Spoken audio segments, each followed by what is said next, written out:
So, does Oedipus really deserve what's happening to him, or is it fate and he can't control what's happening to him, and there's nothing he can do? And in my opinion, even though Oedipus is a good leader and he saved his people from the Sphinx, and there's really nothing that they can say about him to this point but good things, his his anger, his arrogance, his temper, his hamartia, his fatal flaw is really what's gotten him into this position and the exile and all these charges that are being brought against him.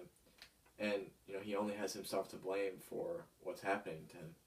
And we see this arrogance and temper when in the beginning of the story they're trying to find the killer of King Laius, and so Creon brings this prophet Tiresias to Oedipus, and this prophet's supposed to tell them who the killer is and solve all their problems, at least they think. And when Creon brings this prophet before Oedipus, the prophet actually accuses Oedipus of being the one who killed King Laius, and Oedipus obviously isn't happy about that, and so the first thing he does is accuse Creon of conspiring with this guy, the prophet, to try and take over the kingdom, get Oedipus out of power, and have the kingdom for himself. And Creon has been nothing but supportive of Oedipus. He's one of his most loyal friends and advisors, and so there's nothing really driving Creon to do this. It's really just Oedipus being mad that he's being accused of something, and you see his temper, and he snaps on one of his best friends with really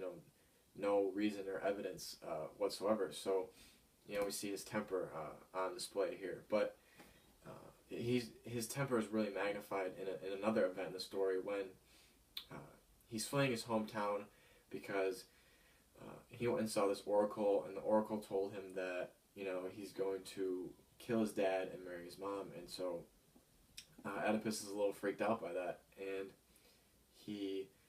so he decides that the best thing to do is leave his hometown, leave his parents behind, and kind of just get away from the whole thing.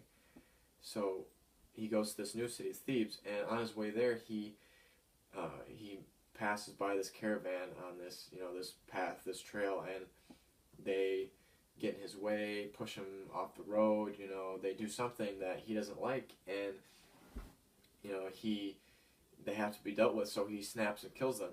And you can't kill someone and have nothing happen. And he's never really punished for killing all these people until they're trying to find the killer, and he finds out that Laius was one of the people in the caravan. So all Oedipus has to do is not kill someone, and whatever they did couldn't have been that bad that the only option is to kill all of them. I mean, I don't really think that that's ever justified. But so Oedipus's his temper for whatever these guys did to him, and his arrogance is really his hamartia is really what does him in the end, and he really only has himself to blame for these events that are transpiring in this unfortunate circumstance that he's in.